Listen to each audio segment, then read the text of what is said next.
আবু তালিব নবীকে কেমন ভালোবাসতেন, কেমন মহব্বত করতেন। আবু তালিবের মতো ভালোবাসার মহব্বত এই পৃথিবীতে কেউ দেখাইতে পারে নাই, কিয়ামত পর্যন্ত পারবেও না। এত ভালোবাসার মহব্বত আবু তালিব বিশ্বনবীকে দিয়েছেন। এত ভালোবাসার পরেও আবু তালিব চিরস্থায়ী জাহান্নাম থেকে মুক্ত হতে পারে নাই, চিরস্থায়ী জাহান্নাম থেকে নিজেকে রক্ষা করতে পারবে না। তার কারণ হলো চাচা আবু তালিব যতই ভালোবাসেন না কেন, যতই মহব্বত করেন না কেন, নবীজির সিরত আদর্শ গ্রহণ না করার কারণে নিজেকে জাহান্নামের আগুন থেকে রক্ষা করতে পারে নাই। তাহলে বোঝা যায় আপনি যতই মহব্বত করেন না কেন, যতই মহব্বতের প্রমাণ দেখান না কেন, যতক্ষণ পর্যন্ত রাসূলের আদর্শ নিজের জীবনে বাস্তবায়ন করতে পারবেন না, যতদিন পর্যন্ত রাসূলের আদর্শ গ্রহণ না করবেন, ততদিন পর্যন্ত নিজেকে জাহান্নামের আগুন থেকে রক্ষা করতে পারবেন না। জাহান্নামের আগুন থেকে যদি বাঁচতে চাও, রাসূলের সিরত গ্রহণ করো, রাসূলের আদর্শ গ্রহণ করো, তবেই তুমি পরকালের নাজাতের ব্যবস্থা। তো ভাই, আবু তালিব রাসূলের অভিভাবক, দায়িত্ব পালন করবে। চাচা আবু তালিব রাসূলের বয়স যখন 8 বছর, রাসূলের দায়িত্ব পালন করলেন শিশু অবস্থায় দাদা আব্দুল মুত্তালিব নাতির দায়িত্ব পালন করলেন। দাদা আব্দুল মুত্তালিব রাসূলের বয়স যখন 8 বছর, দাদা আব্দুল মুত্তালিব দুনিয়ার থেকে বিদায় হয়ে গেলেন। আব্দুল মুত্তালিব দুনিয়ার থেকে বিদায় হবার পরে রাসূলের অভিভাবকের দায়িত্ব পালন করেন চাচা আবু তালিব। আব্দুল মুত্তালিব যখন রাসূলের দায়িত্ব পালন করেন 8 বছর পর্যন্ত, রাসূল সাল্লাল্লাহু আলাইহি ওয়াসাল্লাম মক্কা নগরীতেই শিশুকাল কাটাইতেছেন। ছেলেরা খেলাধুলা করত, নবীজি যাইতেন ছেলেদের খেলাধুলা দেখতেন, নিজে খেলতেন না, রাসূল দাঁড়িয়ে থাকতেন। ভাইয়েরা আমার, একদিন বিশ্বনবী রাহমাতুল লিল আলামিন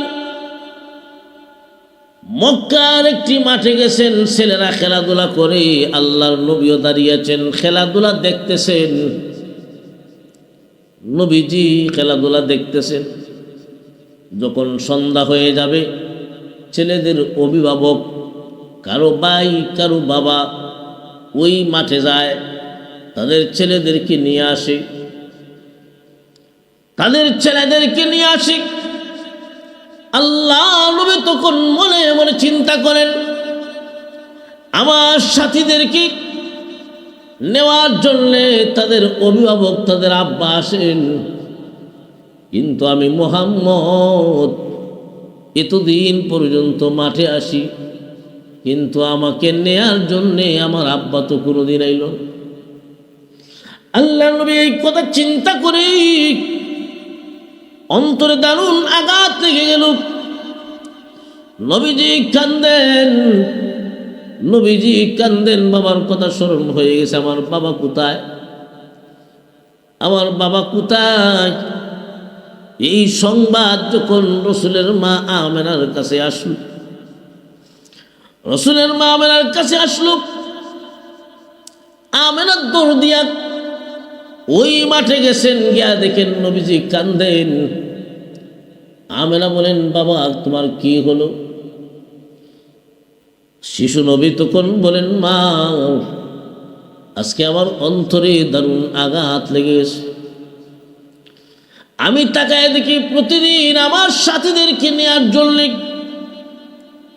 তাদের বাবা খেলার মাঠে আসে, তাদেরকে নিয়ে যায়, কিন্তু আমাকে নেয়ার জন্য আমার আব্বা তো কোনোদিন আইল না।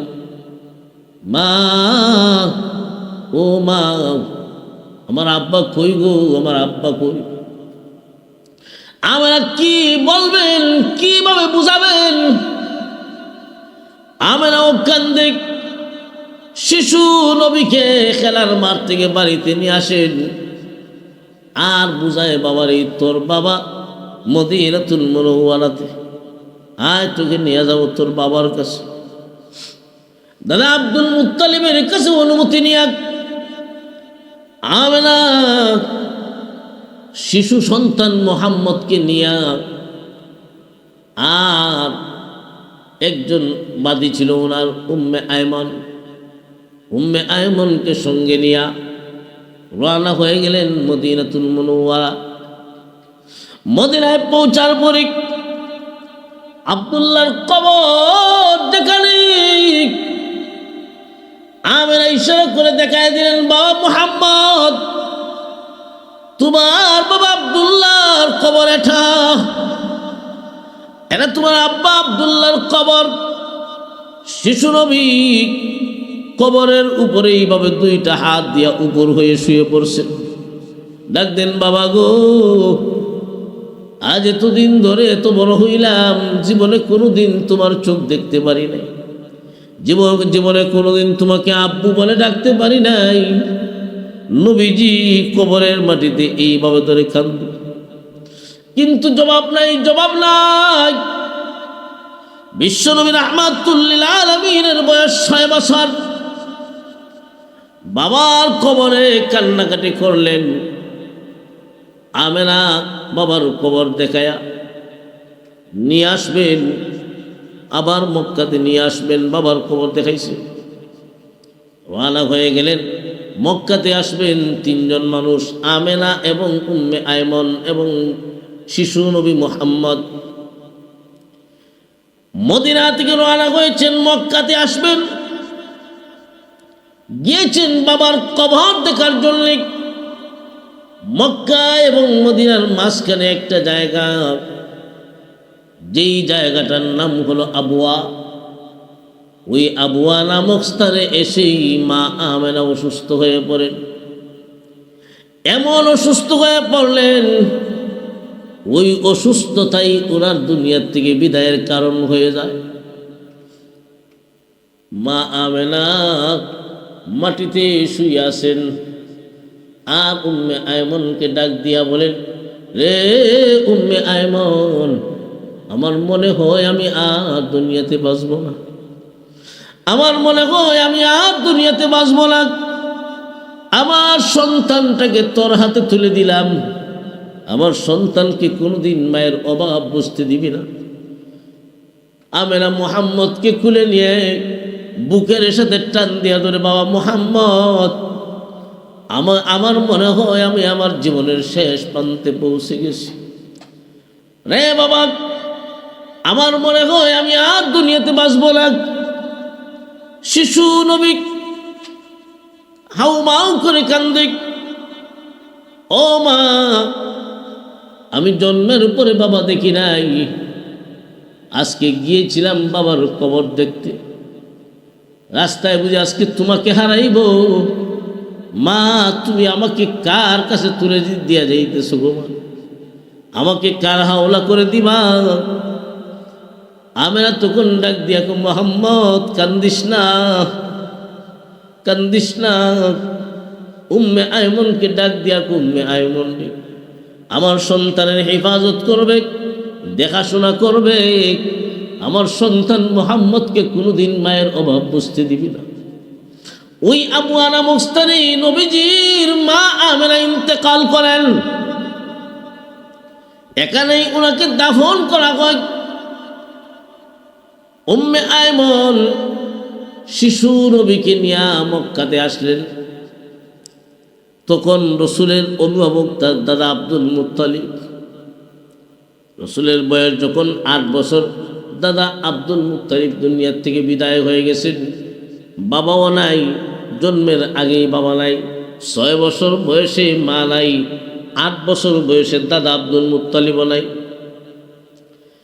এরপরে নবীজির অভিভাবকের দায়িত্ব পালন করেন চাচা আবু তালিব। চাচা আবু তালিব 8 বছর থেকে দায়িত্ব পালন করে নবীজির 50 বছর বয়স পর্যন্ত প্রায় ৪২ বছর নবীজির সাথেই ছিলেন চাচা আবু তালিব। সুবহানাল্লাহ। বিশ্বনবী রাহমাতুল লিল আলামিন চাচা আবু তালিবের কাছে বড় হতে লাগলেন। রসুলের বয়স যখন 12 বছর, চাচা আবু তালিব ব্যবসার জন্য সিরিয়াতে যাবেন। আর এবার সিদ্ধান্ত নিয়েছেন বাতিজা মুহাম্মদকে সাথে নিয়ে যাইব, বাতিজা মুহাম্মদকে সাথে নিয়ে যাব, ব্যবসা শিখবে আর বহিরাগত দেশ সফর করবে, একটা অভিজ্ঞতা তৈরি হবে। এই উদ্দেশ্যে মক্কা থেকে রওনা হয়ে গেলেন, বাতিজা মুহাম্মদকে নিয়ে সিরিয়াতে যাবে। প্রতিমধ্যে রাস্তায় এক জায়গায় কাফেলা অবস্থান করলো, ব্যবসায়ী কাফেলা অবস্থান নিল, একটু থামলো। ব্যবসায়িক কাফেলা একটা গাছের নিচে থামলো। এমনি তাকায় দেখা যায় একজন গির্জা থেকে একজন পাদ্রী, যার নাম ছিল বুহাইরা রাগিব, যার জিস ছিল, যার নাম উপাধি ছিল বুহাইরা রাগিব। ওই জার্জিস পাদ্রী ওই ব্যবসায়ী কাফেলায় কাকে যেন খুঁজতেছে, কাকে যেন তালাশ করে। এমনি খুঁজতে খুঁজতে মুহাম্মদকে পাইল। তখন রসুলের বয়স হলো 12 বছর। মুহাম্মদুর রাসূলুল্লাহর হাতে ধরছে। পাদ্রী ডাক দিয়া কই, কাফেলার মানুষদেরকে জিজ্ঞাসা করে এই বালকটা কে? কাফেলার মানুষ জবাব দেয়, উনি আবু তালিবের বাতিজা মুহাম্মদ। আবু তালিব কোথায়? আবু তালিব সামনে আসলেন। আবু তালিবকে ডাক দিয়া কয়, ও আবু তালিব, উনি কি তোমার বাতিজা মুহাম্মদ? তার বাবার নাম কি? আব্দুল্লাহ। কহ। তার মায়ের নাম কি? আমেনা। কহ। বাড়ি কি? মক্কায়। হ। রে আবু তালিব, তোমার বাতিজা মুহাম্মদ আখিরি জামানার পয়গম্বর হবে। আমি সংবাদ দিলাম তোমার বাতিজা মুহাম্মদ আখিরি জামানার পয়গম্বর হবে। সুতরাং তোমার বাতিজাকে সিরিয়াত নিয়ে যাইও না। আমার ভয় হয় সিরিয়ার ইয়াহুদিরা যদি তাকে চিনতে পেরে মেরে ফেলবে। আমার ভয় হয় সিরিয়ার ইয়াহুদিরা তোমার বাতিজাকে হত্যা করে ফেলবে। তাই তুমি তোমার বাতিজাকে মক্কায় ফেরত পাঠাইয়া দাও, সিরিয়াত নিয়ে যাইও না। আবু তালিব কয়, রে পাদ্রী, আমি তোমাকে 2টা জিনিস প্রশ্ন করব, 2টা কথা জিজ্ঞাসা করব। একটা কথা হলো, আমি বহুদিন ধরে এই রাস্তা দিয়ে আসা যাওয়া করি, বহুদিন ধরে এই রাস্তা দিয়ে আমি আসা যাওয়া করি, জীবনে কোনোদিন দেখি নাই তুমি গির্জা থেকে বের হতে। আজকে কেন তুমি গির্জা থেকে বের হলে? এটা হলো 1 নাম্বার প্রশ্ন। 2 নাম্বার প্রশ্ন হলো, আখিরি জামানার পয়গম্বর হবে আমার বাতিজা মুহাম্মদ, এই কথাটা আমাকে না বলে আমার বাতিজা মুহাম্মদকে বললে কেন? তুমি তো পারতে আমার ব্যাপারে বলতে, কিন্তু আমার ব্যাপারে না বলে আমার বাতিজার ব্যাপারে বললে কেন? ওই পাদ্রী, জার্জিস পাদ্রী তখন ডাক দিয়া কয়, আবু তালিব, তোমার 1 নাম্বার প্রশ্ন হলো, আমি যখন গির্জার ভিতরে ধ্যানমগ্ন ছিলাম, আমি যখন গির্জার ভিতরে ধ্যানমগ্ন ছিলাম, আমার অন্তর চক্ষু দিয়া তাকায়া দেখি তোমাদের কাফেলা যখন রাস্তা দিয়া যায়, তোমাদের কাফেলা যখন রাস্তা দিয়া যায়, আশপাশের বৃক্ষ তরুলতা তোমাদের কাফেলায় কাকে যেন সেজদা জানায় আমি দেখতেছি। ও আবু তালিব, গাছপালা বৃক্ষ তরুলতা নবী ছাড়া কারো সামনে মাথা নত করে না। তাই আমি বুঝতে পেরেছি নিশ্চয় তোমাদের কাফেলায় কোনো একজন নবী আছেন।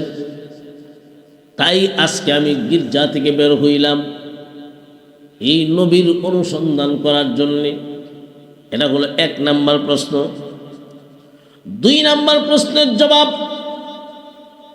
আখিরি জামানার পয়গম্বরের সুসংবাদ আমি তোমাকে না বলে তোমার বাতিজা মুহাম্মদকে বললাম কেন? তার কারণ, আবু তালিব তুমি তো দেখেছ আমি একবার চক্ষু বন্ধ করি আর একবার চক্ষু খুলি,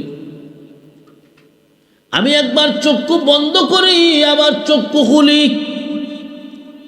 দেখেছি রে আবু তালিব, আমি যখন চক্ষু বন্ধ করি আমাদের ধর্মগ্রন্থ তাওরাত কিতাবের দিকে তাকাই, আবার চক্ষু যখন খুলি তোমার বাতিজা মুহাম্মদের মাথা থেকে নিয়ে পা পর্যন্ত একটু গভীর মনোযোগ দিয়ে তাকাই। এইভাবে একবার তাওরাত কিতাবের দিকে আরেকবার তোমার বাতিজা মুহাম্মদের দিকে তাকাই। এইভাবে তাকাইতে তাকাইতে আমি অনুমান করতে পারলাম আমাদের ধর্মগ্রন্থ তাওরাত কিতাবে শেষ নবীর যত গুণগান, যত সিফত, যত প্রশংসা করা হয়েছে সকল প্রশংসা তোমার বাতিজা মুহাম্মদের মাঝে পাওয়া গেছে, তোমার মাঝে পাওয়া যায় নাই, বাতিজার মাঝে পাওয়া গেছে। তাই আমি তোমাকে না বলে তোমার বাতিজা মুহাম্মদের ব্যাপারে নবুয়তের সুসংবাদ দিয়েছি। তো কি করতে হবে?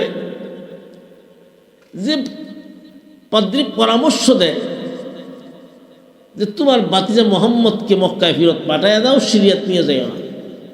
কারণ সিরিয়ার ইহুদিরা তোমার বাতিজাকে যদি চিনতে পারে মেরে ফেলবে।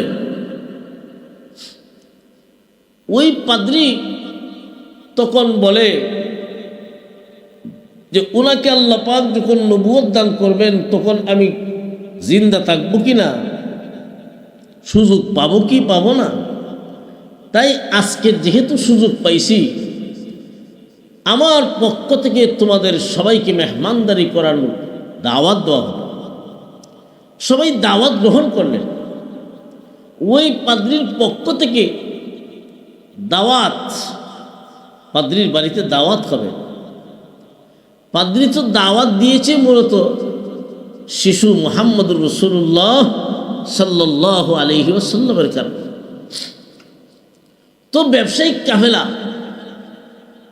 ওই কাফেলার মানুষেরা ওই পাদ্রীর বাড়িতে খাবার খাওয়ার জন্য গেল, আর ওইদিকে ব্যবসায়িক মালামালগুলা দেখাশোনার দায়িত্বে মুহাম্মদকে রেখে গেল যে মুহাম্মদ তুমি থাকো, ব্যবসায়িক কাফেলার মালামাল দেখাশোনা করবা। মুহাম্মদ তো ছোট, আর বড় বড় লিডাররা, বড় বড় ব্যবসায়ীরা ওই পাদ্রীর বাড়িতে গেছে। তখনকার সময়ে কমিউনিটি সেন্টার ছিল না, ঘরের ভিতরে দাওয়াতের আয়োজন, বেশি মানুষকে খাওয়ানোর ব্যবস্থা ছিল না। গাছের নিচে সবাই গাছের নিচে বসল।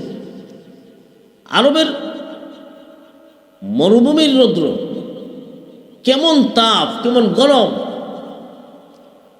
সবাই গাছের ছায়ার নিচে বসছে দাওয়াত হবে। যে আগে যায় সেই ছায়ার নিচে বসে, বসতে বসতে ছায়া, গাছের ছায়ার নিচে জায়গা নেই। আর ওই দিকে পাদ্রী দেখতেছে আমি যার উসিলায় দাওয়াতের আয়োজন করছি উনি কই, মুহাম্মদ কই। মুহাম্মদকে দেখতেছে না। জিজ্ঞাসা করলো তোমাদের সাথে মুহাম্মদ কই? মুহাম্মদ তো ওই কাফেলার মালামাল দেখাশোনার দায়িত্বে আছেন, ওনাকে রাইকে আসছে। পাত্রী তখন ডাক দিয়া কয়, শুনেন, যার উসিলায় আমি খাবারের আয়োজন করছি তাকে না আনিয়া তোমরা দাওয়াত খাওয়ার জন্য আসছো, খোদার কসম করে বলি যতক্ষণ পর্যন্ত বাতিজা মোহাম্মদকে না আনা হবে ততক্ষণ পর্যন্ত তোমাদের কাউকে একটা খাবারও দেওয়া হবে না। তখন ব্যবসায়ী কেহলাকে বুঝছি বাতিজারে না আনলে খাওয়ানো হইতাম না, বাতিজারে নিয়ে আসো। তো মোহাম্মদ আইসেন, 12 বছর বয়স, মোহাম্মদ রসুল্লাহ সাল্লাল্লাহু আলাইহি ওয়াসাল্লাম। গাছের ছায়ার নিচে তো জায়গা নেই, আল্লাহ রসুল বসছেন রোদ্রে। আল্লাহু আকবার। তাকায়া দেখা যায় আল্লাহ রসুল যখন রোদ্রের মাঝে জায়গা ফেলেন, বসলেন। যেই সমস্ত বড় বড় লিডাররা গাছের ছায়ার নিচে বসছে, নবীজি বসবেন গাছের ছায়ার নিচে জায়গা নাই, আল্লাহ নবী বসছেন রৌদ্রের মাঝে। কিছুক্ষণের মাঝেই দেখা যায় গাছের ছায়াটা ঘুরে ঘুরে আল্লাহ নবীর মাথার উপর দাঁড়িয়ে আছে। সুবহানাল্লাহ। রসুলের বয়স 12 বছর, সবাই গাছের ছায়ার নিচে বসছে আর রসুল রৌদ্রে বসলেন, আর ওই দিকে গাছের ছায়া ঘুরে ঘুরে আল্লাহ রসুলের মাথার উপর এইভাবে ছায়া দিতেছে। সুবহানাল্লাহ, কেমন নবী!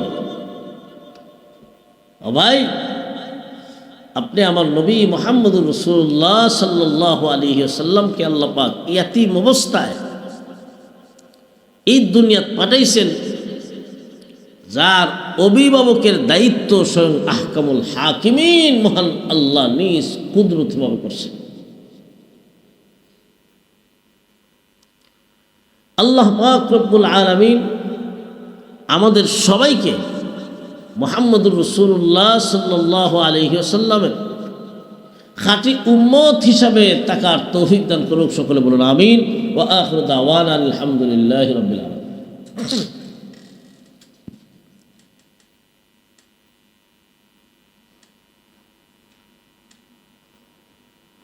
ইবনুজ যাবিহাতাইন, আমি 2 যাবিহের সন্তান, 2 জন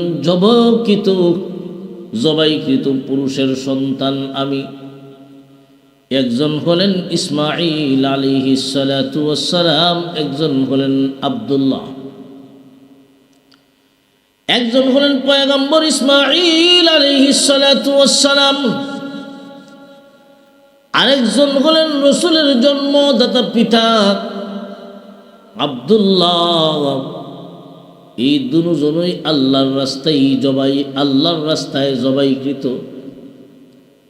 তাই আল্লাহ রসুল বলেন আমি 2 যাবিহের সন্তান।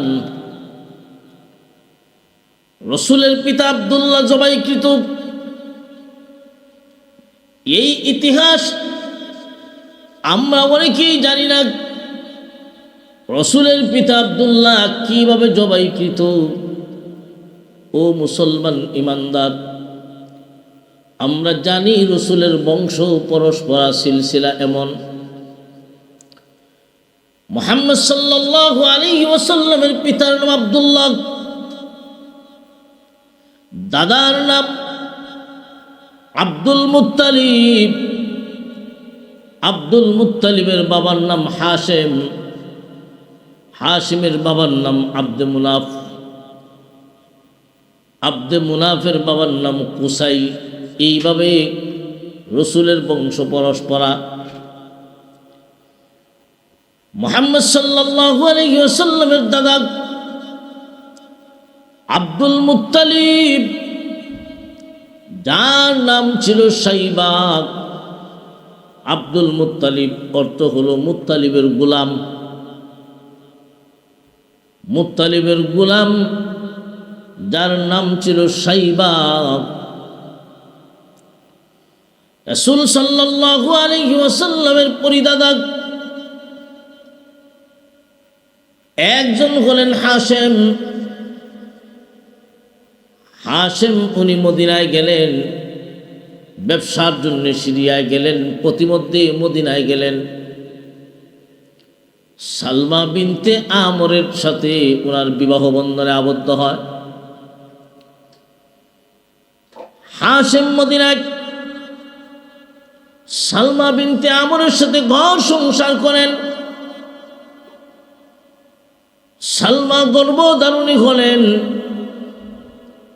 আর হাশেম মদিনার থেকে সিরিয়ায় গেলেন ব্যবসার জন্য। আর ওই দিকে সালমার গর্ভে যেই সন্তান জন্ম হয় ওই সন্তানের নাম হলো সাইবা। ওই সন্তানের মাথার চুল ছিল সাদা, সামনের চুলগুলা সাদা ছিল, তাই তার মা সালমা বিনতে আমর নাম রেখেছেন সাইবা। ওইদিকে রসুলের পরিদাদা আব্দুল হাশেম উনি দুনিয়ার থেকে বিদায় হবার পরে কাবাগরের দায়িত্ব ওনার ভাই মুত্তালিবের কাছে।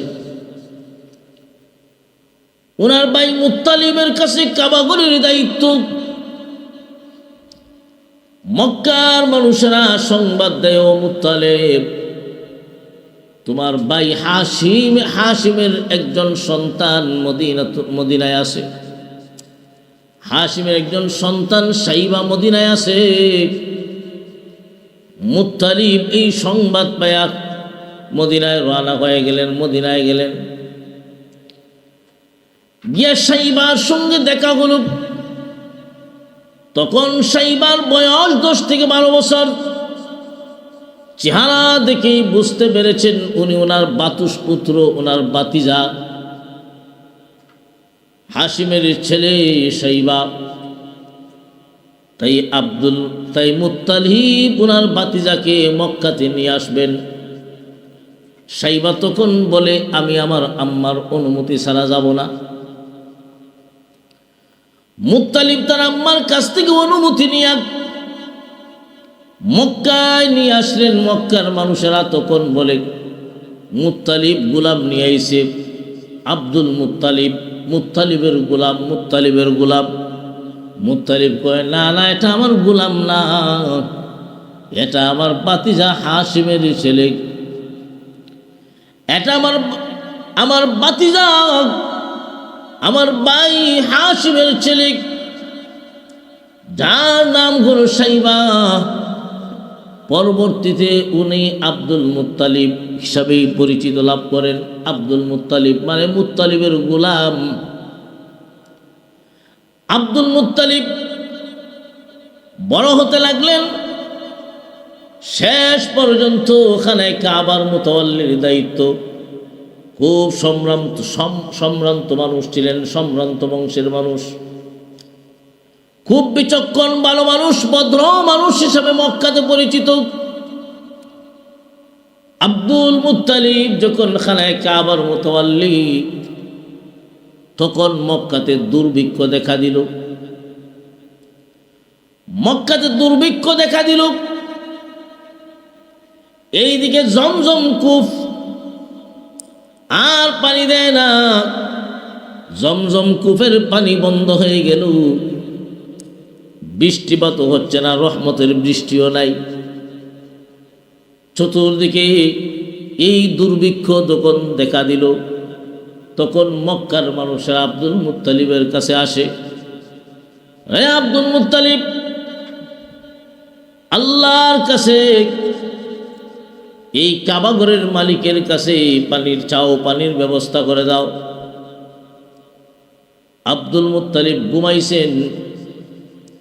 ঘুম থেকে স্বপ্নে দেখেন কে যেন বলতেছে, রে আব্দুল মুত্তালিব, তুমি মান্নত করো, তুমি মান্নত করো,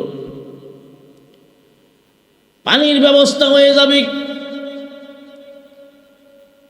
তোমার কোন একজন ছেলেকে আল্লাহর রাস্তায় কুরবানি দিবা,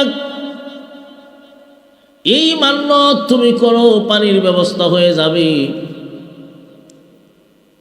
আব্দুল মুত্তালিব মান্নত করলেন, এই কাবাঘরের মালিকের নামে মান্নত, যদি পানির ব্যবস্থা হয় আমার একজন ছেলেকে আমি কুরবানি দিব, আল্লাহর রাস্তায় কুরবানি দিব। আব্দুল মুত্তালিব জমজম কূপ খনন কাজে লেগে গেলেন, পানির সন্ধান পেয়ে গেলেন। দুর্ভিক্ষ দূর হয়ে গেল, কিন্তু আব্দুল মুত্তালিব যে মান্যত করেছিলেন সেই মান্যতের কথা ওনার স্মরণ নাই, ভুলে গেছেন। স্বপ্নে দেখেন কে যেন বলতেছে, ও ওখানে কাবার মুতাওয়াল্লি, তুমি মান্যত পুরা করো, তোমার কোন একজন সন্তান কুরবানি করো, তোমার কোন একজন সন্তান কুরবানি করুক। এইভাবে একদিন, 2 দিন, 3 দিন যখন দেখলেন আব্দুল মুত্তালিব ওনার 10 জন সন্তান ছিল, 10 জন সন্তানদেরকে নিয়ে উনি বসলেন, স্বপ্নটা শুনাইয়া দিলেন, মান্যত শুনাইয়া দিলেন। কিন্তু কে রাজি হবে, কে সম্মতি দিবে? রসুলের চাচা হামজা রাদিয়াল্লাহু তাআলা আনহু, নবীজি চাচা আব্বাস রাদিয়াল্লাহু তাআলা আনহু, ওনাদের মতো মানুষরাও পর্যন্ত কেউ রাজি হয় না, একজন রাজি হয় না। রসুলের বাবা আব্দুল্লাহ ছিলেন ছোট, একজন করে বড় থেকে শুরু করলেন, জিজ্ঞাসা করলেন, কেউ তো কুরবানি হওয়ার জন্য রাজি নয়। শেষ পর্যন্ত আব্দুল মুত্তালিবের ছোট ছেলে আব্দুল্লাহ, যিনি আপনি আমার পয়গম্বরের পিতা, ওই আব্দুল্লাহ তো ছোট, কিন্তু আব্দুল্লাহ এই কথাটা শুই না উনি জবাব দিলেন, ও আব্বাজান, আপনি মান্যত করেছেন, আমি আপনার সন্তান আব্দুল্লাহ রাজি আছি, আমাকে জবাই করুন, আমি রাজি আছি। কিন্তু আব্দুল মুত্তালিবের 10 জন সন্তানদের মাঝে আব্দুল্লাহ ছিলেন খুবই সুন্দর, আব্দুল্লাহ ছিলেন সকলের কাছে ভালোবাসার পাত্র, নারী পুরুষ সবাই ভালোবাসত আব্দুল্লাহকে। মক্কার মানুষেরা আব্দুল্লাহর চরিত্রের প্রতি মুগ্ধ ছিল। কেন মুগ্ধ হবে না? যে আব্দুল্লাহর ঔরস আল্লাহ পাক রব্বুল আলামিন সরকার দু আলম, 2 জাহানের সর্দার বিশ্ব নবী রাহমাতুল লিল আলামিনকে প্রেরণ করবেন। এই আব্দুল্লাহর চরিত্র তো এমনই হওয়ার কথা, যার চরিত্রের প্রতি মক্কার মানুষেরা বড় মুগ্ধ ছিল। আব্দুল মুত্তালিব আব্দুল্লাহকে জবাই করার জন্য, মান্যত পুরা করার জন্য কাবাগরের সামনে যখন নিয়ে গেলেন, মক্কার নারী পুরুষেরা বাধা হয়ে দাঁড়াইল, না না, আব্দুল্লাহকে জবাই করতে দেওয়া যাবে না, আব্দুল্লাহকে জবাই করতে দেওয়া যাবে না। বিশেষ করে মক্কার একজন মহিলা, সুন্দরী মহিলা, যিনি তাওরাত কিতাবের বড় আলেম, ওয়ারাকা ইবনে নওফলের কন্যা ছিলেন, যার নাম ছিল মরিয়ম। মরিয়ম বাধা হয়ে দাঁড়ায়, ও আব্দুল মুত্তালিব, না না, তোমার আব্দুল্লাহকে কুরবানি করতে দেওয়া যাবে না। কি করবেন? মক্কার সাধারণ মানুষরা পর্যন্ত আব্দুল্লাহর প্রতি তো ভালোবাসা, এত মায়া মহব্বত, আব্দুল্লাহকে কুরবানি করতে দিবে না।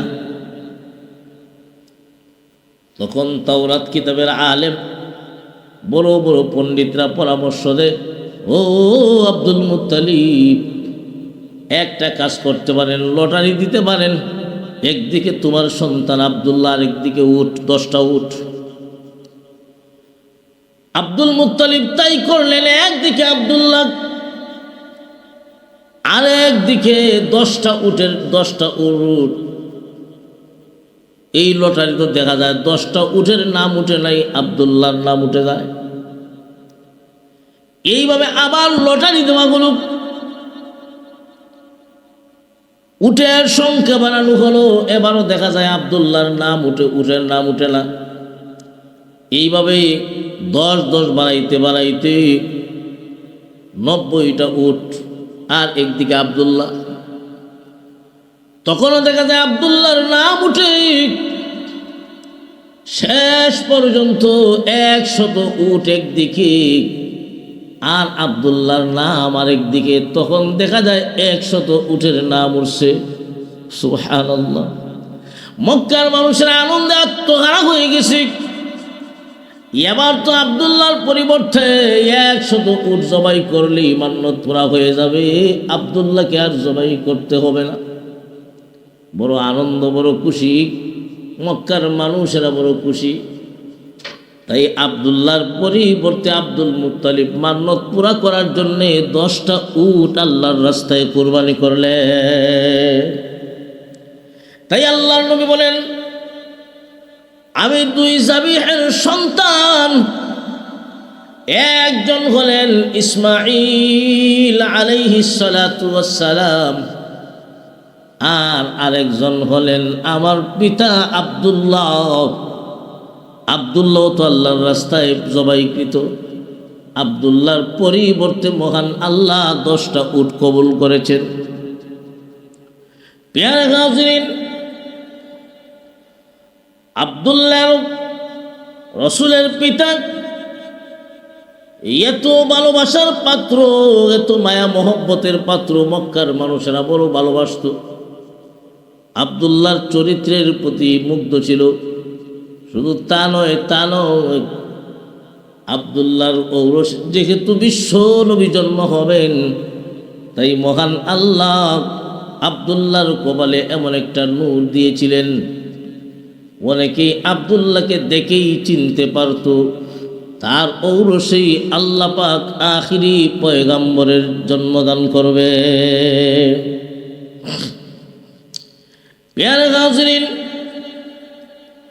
ওই আব্দুল্লাহ, ওনাকে ওনার বাবা আব্দুল মুত্তালিব, তার বন্ধু মদিনার ওয়াহাব,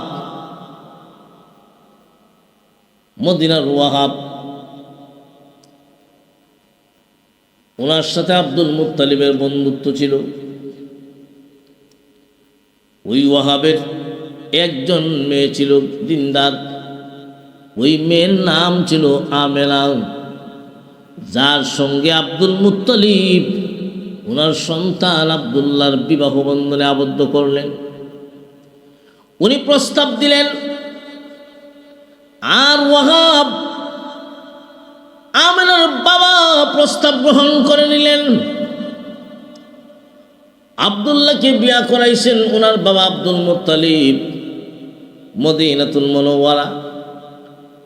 তাই নবীজির নানার বাড়ি হলো মদিনায়, নবীজির নানার বাড়ি হলো মদিনায়, আমেনার বাবার বাড়ি হলো মদিনায়। বিশ্বনবী রাহমাতুল লিল আলামিন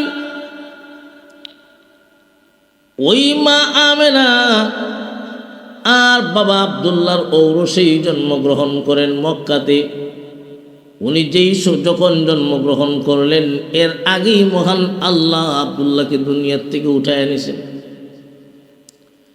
নবীজি জন্ম হওয়ার আগে আমেনা যখন অন্তঃসত্ত্বা, আমেনার গর্ভে যখন সরকার দো আলম বিশ্ব নবী, তখন আব্দুল্লাহ মদিনায় গিয়েছিলেন, শ্বশুর বাড়ি গিয়েছিলেন।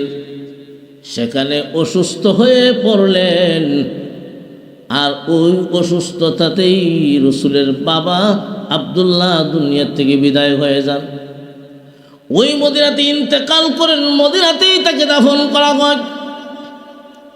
এখন আল্লাহ রসুল সাল্লাল্লাহু আলাইহি ওয়াসাল্লাম মায়ের পেটে রয়ে গেছেন, ভূমিষ্ঠ হন নাই। অর্থাৎ নবীজি মায়ের পেটে থাকা অবস্থায় মহান আল্লাহ ওনার আব্বাকে দুনিয়ার থেকে উঠায় দিয়েছেন। নবীজি জন্ম হওয়ার পরেই বাবা দেখেন নাই। শিশু নবী ইয়াতিম অবস্থায় দুনিয়ায় জন্মগ্রহণ করলেন, ইয়াতিম অবস্থায় জন্মগ্রহণ করলেন। যেই সন্তানের বাবা দুনিয়াত না থাকে, জন্মের আগেই যার বাবা মারা যায়, ওই সন্তান যখন ভূমিষ্ঠ হয় তার চাচাদের কাছে, চাচা যারা বাবার ভাই যারা, ওদের কাছে তার বড় মহব্বত থাকে। বিশ্বনবী রাহমাতুল লিল আলামিন এই দুনিয়াতে যখন ভূমিষ্ঠ হয়েছেন, রসুলের একজন চাচা ছিলেন আবু লাহাব। আবু লাহাবের একজন দাসী ছিলেন সুয়াইবা। ওই সুয়াইবা দৌড় দিয়া আবু লাহাবকে সুসংবাদ দেয়, ও আবু লাহাব, তোমার একজন বাতিজা জন্ম হয়েছে আমেনার গর্ভে। আবু লাহাব বড় খুশি হয়েছে। আরে আমার ভাই দুনিয়াত নাই, আব্দুল্লাহ দুনিয়াত নাই, আমার ভাইয়ের সন্তান, ভাইয়ের ছেলে জন্ম হয়েছে। বাতিজার জন্মের খুশিতে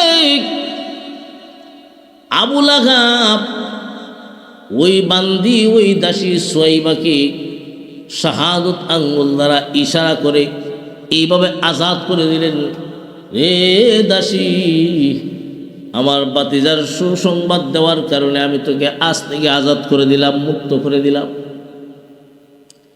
কেমন খুশি হয়েছিলেন চাচা আবু লাহাব। তো খুশি হওয়ার পরেও রসুলের জন্মে আনন্দে আত্মহারা হয়েছেন, কথা ঠিক।